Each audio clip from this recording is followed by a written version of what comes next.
Exode 9, Exode chapitre 9, versets 15 à 16. Merci Seigneur pour ce temps que tu nous accordes, ce temps de partage, d'édification. Seigneur, ta parole elle est riche, ta parole elle est profonde.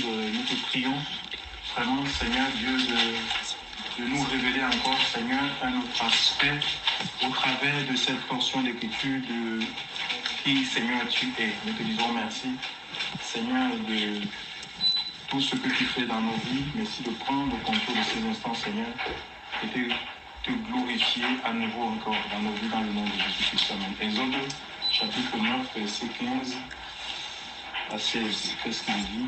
Si j'étais intervenu pour te frapper de la peste, toi et tes peuples, tu aurais disparu de la terre. Si. Oui.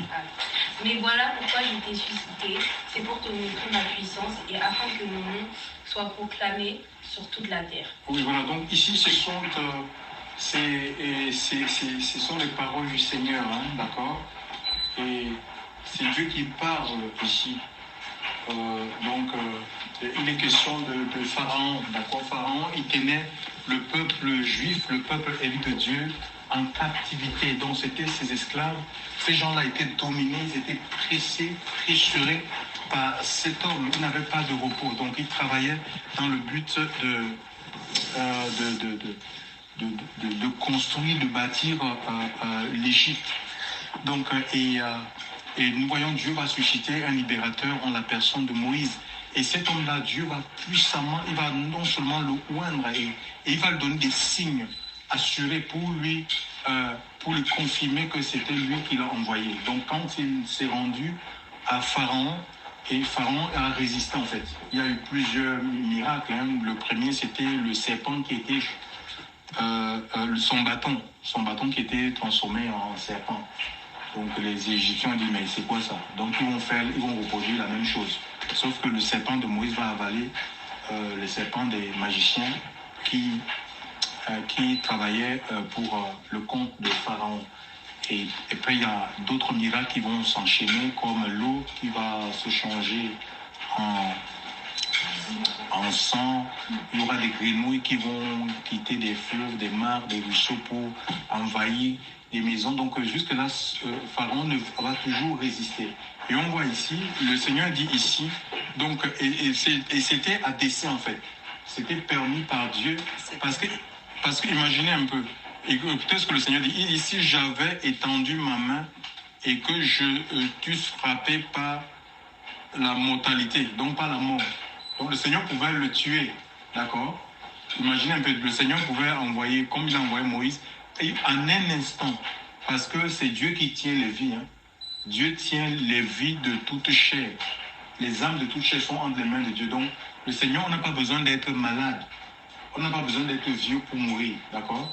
Donc si le Seigneur décide que tu pars, même si tu es en santé, même si tu es en forme, même si tu as des projets, même des projets de servir Dieu dans l'avenir, ben, si le Seigneur décide d'écourter ta vie, il va le faire en fait.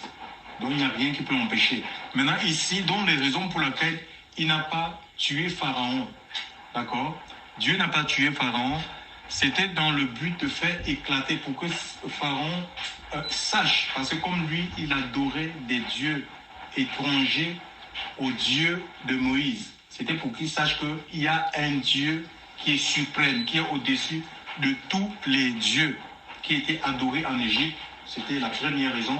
Et que les gens, l'Égypte, les Égyptiens et le monde environnant connaissent la puissance de Dieu. Sachent qu'il y a un Dieu tout puissant. Parce que même les nations qui les environnaient aussi, c'était des gens qui étaient dans l'idolâtrie. Ils n'adoraient pas le Dieu véritable. Donc c'était la raison pour laquelle le Seigneur il a laissé exprès pour faire éclater sa gloire. Il y a l'erreur que nous on commet aujourd'hui, beaucoup d'enfants de Dieu, et c'est le même principe en fait n'a pas changé, parce que même aujourd'hui, il y a des gens qui nous veulent du mal, il y a des pharaons, on a des pharaons dans nos familles, vraiment des gens qui sont méchants, des dominateurs, donc des sorciers, ça s'appelle des gens mystiques. Dans chaque famille, il y a des sorciers en fait. Et les sorciers, ce sont là pour jeter les mauvais sorts, pour bloquer les vies en fait. Et il y a certains prédicateurs ou certains enfants de Dieu, ils demandent la mort de leurs sorciers. Je crois que c'est une erreur de demander à Dieu de tuer les sorciers de nos familles. Parce que si les sorciers de nos familles sont tués, comment est-ce qu'ils verront la gloire de Dieu dans notre vie? D'accord? Et parfois, le Seigneur va laisser exprès que nous soyons confrontés à de la résistance. Qui est la résistance? Qui est l'opposition dans nos vies? Mais c'est dans le but de faire éclater sa gloire. Certaines personnes, ils se réfèrent souvent dans le livre d'Exode, Exode 22, 18. Est-ce qu'on peut lire ce passage? Exode 22, 18.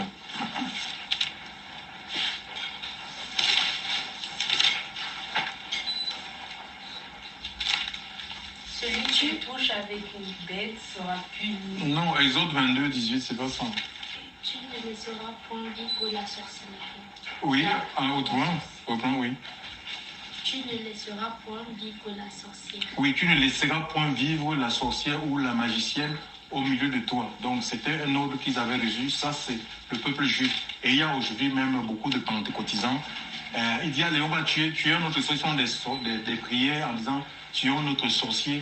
Allez, tu vas tuer le sorcier de ta famille. On commence à dire, le sorcier qui... Non, mais si tu tues le sorcier qui lance les sorts contre toi, mais comment lui, il verra que ces sorts n'ont aucun effet sur ta vie? Parce que la Bible dit que la divination et l'enchantement n'a aucun pouvoir sur Israël. Israël, c'est l'Église en fait, d'accord? Donc nous sommes l'Israël spirituel. La sorcellerie ne peut rien. Donc on doit laisser les sorciers continuer à faire, parce que c'est des gens même qui sont aveuglés, ils sont trompés en fait, d'accord? Et le salut que le Seigneur Jésus est venu donner, c'est pour les bons, mais c'est aussi pour les méchants.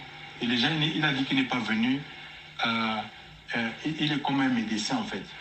Il est venu pour les malades, ce n'est pas pour les justes, ce n'est pas pour des gens ce n'est pas pour des gens qui sont saints. Il est venu pour les pécheurs, d'accord? Et la sorcellerie, c'est une forme de péché contre Dieu. Et le Seigneur nous a dit, ça c'était à l'époque, vous savez, les Juifs, eux, on appelle ça comment? Ils avaient amené des combats qui sont physiques, d'accord? C'était avec des épées, c'était avec des lances. Ils avaient des ennemis physiques. Nous, aujourd'hui, on n'a pas. Notre lutte n'est pas contre la chair et le sang. Alléluia. On ne combat pas contre les hommes. Parce que ces hommes-là qui sont manipulés par les démons, ils ont besoin d'expérimenter la grâce de Dieu. D'accord? Et c'est pourquoi le Seigneur nous dit que Moïse nous a dit, parce que dans la loi Mosaïque, c'était la loi du talion, c'était œil pour œil, dent pour dent, coup pour coup, blessure pour blessure. Tu me fais mal, je te fais mal. C'était comme ça en fait. D'accord? Quelqu'un te hait, tu le hais. Mais il dit, moi je vous dis, on va lire ça dans le livre de... Donc on voit le paradigme a changé. Donc nous, enfants de Dieu, on n'a pas à dire, à vouloir la mort des sorciers de nos familles. On doit plutôt prier pour le salut des sorciers de nos familles. On doit prier même que Dieu les maintienne en vie, que le Seigneur se manifeste, qu'il annule tous les sorts qu'ils ont fait contre nous, et que ces gens-là voient la gloire de Dieu et qu'ils se repentent en fait, et que cette gloire, la manifestation de la puissance de Dieu, du règne de Dieu dans notre vie, doit amener les sorciers à se repentir, à reconnaître que le Dieu que nous servons est un Dieu véritable. Et cela doit les amener à abandonner leur Dieu, leur fétiche, leur gris-gris, pour servir le Dieu vivant et vrai, celui que nous servons. D'accord? Donc on ne peut pas... même dans c'est même pas seulement que pour les sorciers. Il y a même... tu ne t'entends pas avec des frères, il y a des situations où peut-être de séparation, au lieu de se quitter dans la paix, de dire, bon voilà, on laisse la justice entre les mains de Dieu. Le Seigneur lui-même dit, à moi la vengeance, à moi la rétribution. Ce n'est pas à nous de nous venger. Alléluia. Mais on doit prier plutôt, on doit prier... c'est ça, c'est aussi la maturité, aimer nos ennemis. Ça, c'est vraiment, ça montre la profondeur de notre attachement, notre intimité avec Dieu. C'est pas facile d'aimer, mais il faut recevoir l'amour du Seigneur. Il faut la force, il faut la puissance pour aimer les gens qui te font du mal, chers frères et sœurs, dans le Seigneur. Il faut la puissance pour pouvoir pardonner les gens qui t'ont offensé. Et cette puissance-là, on la trouve dans le Christ, chers frères et sœurs. La force, c'est dans le Seigneur. Donc, on ne peut pas trouver des excuses que non, mais la façon dont on m'a traité, je ne peux pas pardonner. Mais le Seigneur dit si on pardonne pas aux hommes, lui aussi, à son tour, ne pourra pas nous pardonner. Et si Dieu ne nous pardonne pas, ça ne s'est rien compris, chers frères et sœurs. Donc on doit vivre dans un état de pardon permanent. Hein, il va dire à un de ses fidèles, si mon frère m'offense, combien de fois je dois lui pardonner? C'est Pierre qui avait posé la question au Seigneur. Il va dire 777 fois 7, chers frères et sœurs. Ça veut dire c'est permanemment, par jour. C'est permanemment, chers frères et sœurs, dans le Seigneur. Alors, on ne doit pas garder la rancœur, le ressentiment, chers frères et sœurs, vis-à-vis de qui que ce soit. On est un peuple qui est appelé à bénir, on ne doit même pas maudire les gens. Alléluia. On doit tout laisser, on doit tout laisser entre les mains du Seigneur. Alléluia. C'est Dieu qui doit juger ces personnes. Alléluia. Il dit à moi la vengeance, à moi la rétribution. Je bénirai ceux qui te maudiront. Nous sommes les enfants d'Abraham. Nous sommes la postérité d'Abraham par la foi en Jésus-Christ. Abraham à qui Dieu a dit que je bénirai ceux qui te béniront, je maudirai ceux qui te maudiront. Laisse le Seigneur, c'est le Seigneur qui s'occupe de nos ennemis. Nous, on doit s'atteler à le suivre, à lui obéir, à faire ce qui lui plaît, ce qui réjouit son cœur de paix. Je vais revenir sur les paroles du Seigneur, d'accord? On voit, et Dieu peut laisser, il laisse parfois des choses à dessein, chers frères et sœurs, alléluia. Il va laisser parfois des choses, il va nous laisser dans des confrontations, que les gens nous confondent, que les gens s'opposent à nous, qu'ils mettent des obstacles. C'est pour faire éclater sa gloire, chers frères et sœurs, alléluia. On doit crier à lui, on va voir la manifestation, pour que ces gens-là, ils voient que nous ne sommes pas seuls, pour que ces gens-là voient que celui qui est en nous, c'est que ces gens qui nous combattent là, qui voient que celui qui est en nous est plus fort que celui qui les manipule. Non, Matthieu chapitre 5. Matthieu chapitre 5. Et vous savez, si j'avais étendu ma main, je t'aurais frappé de mortalité. Et toi et ton peuple, tu aurais disparu de la terre. Mais je t'ai laissé subsister afin que tu vois ma puissance et que tu publies mon nom par toute la terre. Donc, ça veut dire, imaginez, oui, Matthieu 5. Matthieu 5. À partir du verset 43. Donc, on voit ici, donc le Seigneur voulait que Pharaon confesse son nom. Donc, les questions de Pharaon là. Que Pharaon confesse, qu'il voit la gloire de Dieu et qu'il confesse que non, c'est le Dieu de Moïse qui est Dieu. Et c'est ce que le Seigneur veut faire. Dieu laisse ces sorciers-là, ces magiciens, ces francs-maçons de ta famille s'opposer à toi, faire des incantations contre toi, essayer de vouloir mettre des blocages sur tes projets pour qu'ils sachent que le Dieu que tu sais est au-dessus de tout Dieu. Que c'est le Dieu de toute puissance, qu'il est souverain, l'agneau est souverain. Donc on ne doit pas craindre. Tu crains quoi? Le Seigneur est avec nous et il nous a promis, il dit, je serai avec vous tous les jours. Tous les jours, il est avec nous dans nos combats. Il dit, je ne te délaisserai point, je ne t'abandonnerai pas. Nous devons nous attacher à lui. Nous devons nous préoccuper vraiment à faire sa volonté, chers frères et sœurs. Et laisser, c'est Dieu qui a jugé l'Égypte. Hein. C'était les jugements de Dieu sur l'Égypte. Alléluia. Donc voilà, ne confondons pas de combat. Il ne faut pas qu'on se trompe de combat. Alors, Matthieu 5, il est dit quoi? Vous avez appris qu'il a été dit, tu aimeras ton prochain. Oui, suivez bien. Vous? Oui. Et tu détesteras ton ennemi. Mais moi, je vous ai dit, aimez vos ennemis, bénissez ceux qui vous maudissent, faites du bien à ceux qui vous détestent et priez pour ceux qui oui, il dit que on vous a enseigné de détester, de haïr. Ça, c'était la loi de Moïse. Tu me hais, je te hais. D'accord? Tu m'aides, je t'aide. Tu ne m'aides pas, je ne t'aide pas. Il dit que nous devons aller au-delà.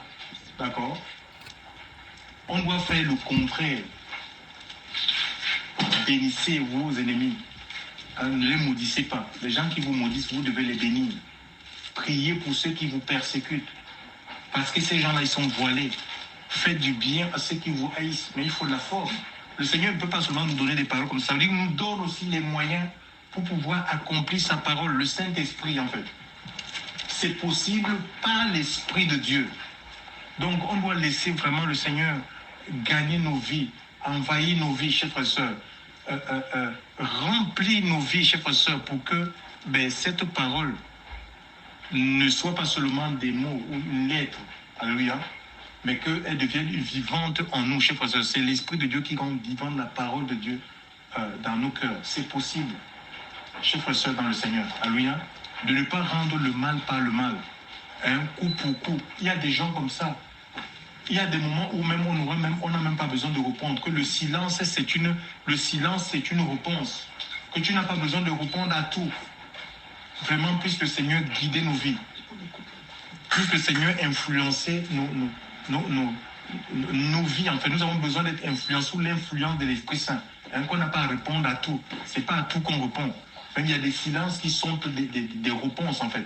Tu ne dis rien, mais la personne dit, mais je pensais que cette personne ne m'a rien dit. Avec tout ce que j'ai vomi, oui, chers frères et sœurs dans le Seigneur. Tu peux continuer.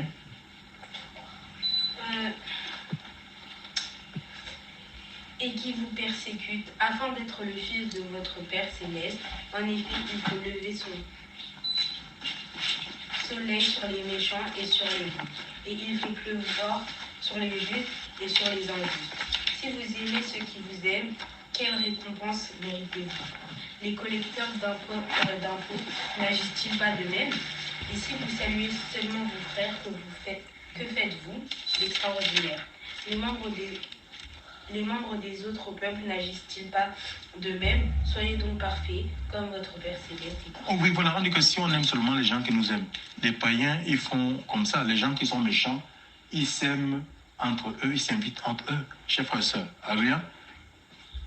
Et les gens des nations, ainsi on salue seulement les gens qui nous saluent. Mais les gens, qu'est-ce qu'on fait d'extraordinaire? Puisque ça se fait dans le monde. Alléluia. Le Seigneur dit qu'on aille au-delà. Et pour aller au-delà, nous avons besoin de quoi? De la force du Seigneur. Nous avons besoin du Seigneur lui-même. Alléluia. Oui, voilà. Donc, et il dit que si notre justice ne surpasse pas celle des scribes et des pharisiens, nous ne rentrerons pas dans le royaume des cieux. Donc, le Seigneur, laissons l'Esprit de Dieu, que nos cœurs soient ouverts, et laissons le Seigneur vraiment nous bâtir. Alléluia. Laissons le Seigneur nous bâtir, ne nous trompons pas de combat. Il y aura des gens qui nous voudront toujours du mal, hein, c'est comme ça en fait. Qui voudront toujours du mal, mais c'est pas à nous, on n'a pas à rendre le mal par le mal, et soient permis par Dieu. Nous aurons des oppositions, des confrontations, chers frères et sœurs. Il faut laisser le Seigneur, et parfois c'est permis par Dieu pour faire éclater sa gloire, pour faire comprendre à ces gens-là que lui il est au-dessus, il est au-dessus, il est le Dieu suprême en fait, alléluia, et que c'est lui qui tient tout entre ses mains. Que son nom soit béni. On va demander au Seigneur vraiment de nous aider. Ça doit être la prière de chacun, que Dieu puisse vraiment nous aider à ouvrir nos cœurs. C'est possible en fait. Il faut laisser Dieu, donner la possibilité à Dieu vraiment d'œuvrer au plus profond de nous, chers frères et sœurs.